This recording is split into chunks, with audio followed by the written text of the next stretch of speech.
In 2022, I met a girl who caught my interest, and soon I saw that it was worth investing in. From the start, I showed interest in her, and she always gave the green light and flirted back, but never fully committed because she didn't want to get involved. As this went on, we became closer, and I always helped her with practically everything. She clearly stated she was closed off from any kind of involvement, but her actions towards me suggested otherwise. Even people around us noticed, saying she was different with me. I kept investing, thinking, this time it'll work out. Big mistake. Throughout this time, I served as emotional support and solved many problems for her, doing everything I could to assist whenever she needed. Until I realized things weren't reciprocal. She was seeing other guys, going out, doing everything. But with me, she was always more closed off, unavailable. Yet she'd throw breadcrumbs to keep me hooked and continue being taken advantage of. When I asked if she was seeing other people,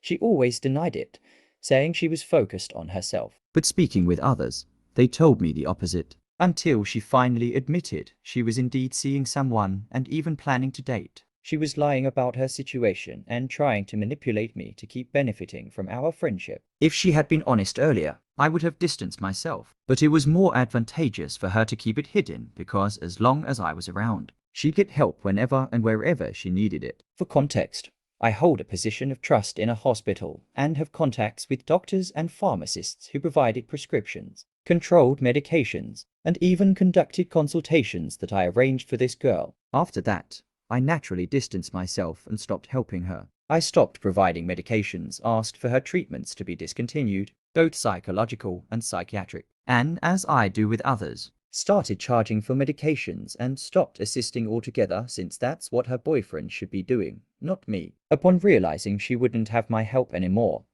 she resorted to a victimizing and manipulative speech, but I didn't yield. I kept asserting that I can't play the role of her boyfriend without actually being in that position. This is the context. I submit this plea to this court. Am I the jerk for stopping helping her because she started to date someone else?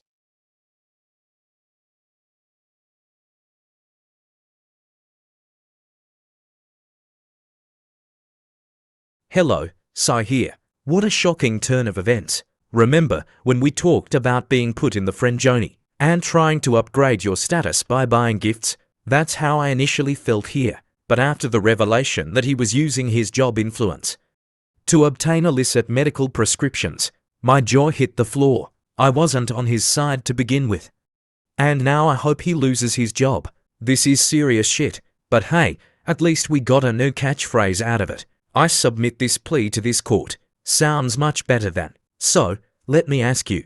Let's see what the comments have for us. You are the asshole, not by what you think, but I hold a position of trust in a hospital and have contact with doctors and pharmacists who provided prescriptions, controlled medications, and even conducted consultations that I arranged for this girl. it seems like you shouldn't hold a position of trust, since you're willing to ruin everything for sex. Also, just for being nice and helping someone expecting sex, you need therapy. You shouldn't expect a relationship in exchange for favors. Providing emotional support is what a friend would do. The problems you solved for her, it's not clear because you didn't specify, nor the nature of the help. Using your position to help her in the hospital is foolish, unethical, and might even be criminal if it's a public hospital. It could be embezzlement or corruption. Her flirting back with you only means she's interested, but as she herself said, not for a relationship. Maybe you failed to make it clear that you wanted a relationship. Her lying about seeing other guys would only be foolish if she hadn't revealed it to you later when things got more serious. After all, if you're meeting some people but don't want a monogamous relationship with anyone, you wouldn't want to end your chances just because you went out with someone. In my opinion, she was pretty foolish. A lot of people here are saying that everyone is foolish because you helped her expecting something in return. But first of all, if you liked her, you wanted to help. And second, sorry, but everyone who helps someone they like, even if at the moment they don't expect anything in return, at least expect some consideration in the future, even if unconsciously. So, that's how I see it. It's interesting that many people in the comments call out on his bullshit, helping her just to sleep with her later. I disagree that he's not the jerk. But this last comment said something that is true, even if we help someone from the bottom of our heart, without expecting anything in return. When this person does us wrong, it will cross our mind that in the past, we helped them in a moment of need. And how dare they cross us like this? How dare they? But I definitely don't think this is the situation here.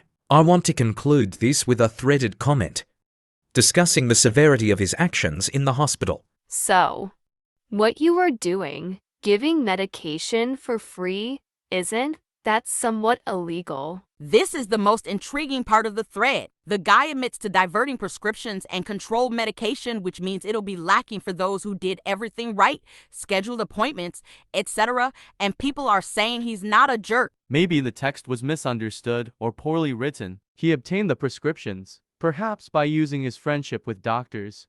Then he'd go and ask the doctor to write them with the prescriptions in hand. It's just a matter of going to the public pharmacy to collect the medication. It might be unethical and somewhat foolish to do this for someone undeserving, but from what I understood, it's not a crime. I might have misunderstood, but that seems to be the situation to me. Controlled prescriptions, each one is a colorful paper with a number printed on it even before the prescription pad reaches the doctor's hands. It's different from the red label prescription, which is just a stamped, branded, and signed paper. These prescriptions are for opioids used for extreme pain, benzodiazepine is for serious psychiatric cases. They're medications of controlled purpose and quantity. One shouldn't play around with them. During the pandemic, for example, there was a shortage of morphine for people needing intubation. Some had tubes inserted from their nose to their lungs without any anesthesia simply because there was no more morphine. That's the kind of thing that happens when controlled medications aren't managed properly. Well, that's all from me. Let me know what you think about this situation.